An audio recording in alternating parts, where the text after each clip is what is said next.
Kasalukuyang hinahagupit ng Bagyong Julian ang hilagang bahagi ng bansa, partikular sa Batanes. Alamin natin ang latest kaugnay sa Bagyong Julian mula kay Pag-asa Weather Specialist Veronica Torres. Magandang gabi po, Binibining Torres.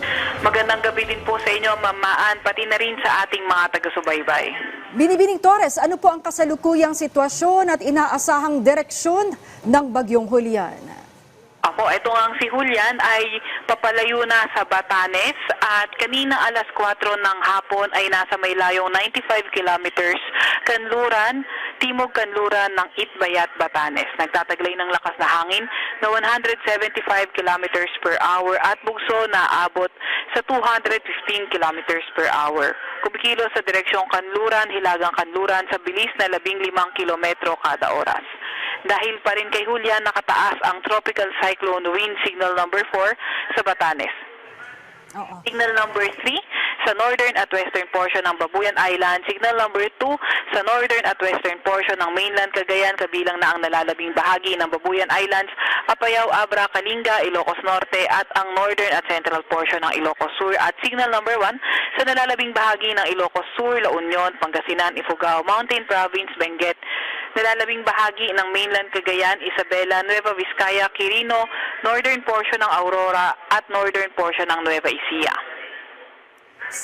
Binibining Torres, sa paunang forecast po kasi kaninang tanghali, parang sinasabi na sa Huwebes pa lalabas ng PAR itong si Bagyong Julian. Ibig po pang sabihin ay nagbago na ang pagkilos nito at ibig bang sabihin ay hindi na rin siya magiging super typhoon? So base sa ating latest na forecast, Thursday pa talaga siya lalabas ng ating PAR. Although nakikita kasi natin by tomorrow ito ay magre-recurve. So magko-curve ito, and then habang nagkumo-curve kasi ito ay napakalapit sa boundary ng PAR. So dahil doon, hindi nga natin tinatanggal yung possibility na ito ay lalabas by Wednesday. Posible itong lumabas sa ating PAR, pero babalik din naman agad-agad. Kaya hindi mapuputol yung paglabas natin ng bulletin. And then, yung pagiging super typhoon nito, hindi naman natin tinatanggal yung possibility, posible ngayong gabi or sa mga susunod. Binibining Torres, sa mga video na nakikita at ang yung lakas ng bagyo, no, kita yung hangin at ulan. Ito po ba ay maikukumpara sa Bagyong Yolanda?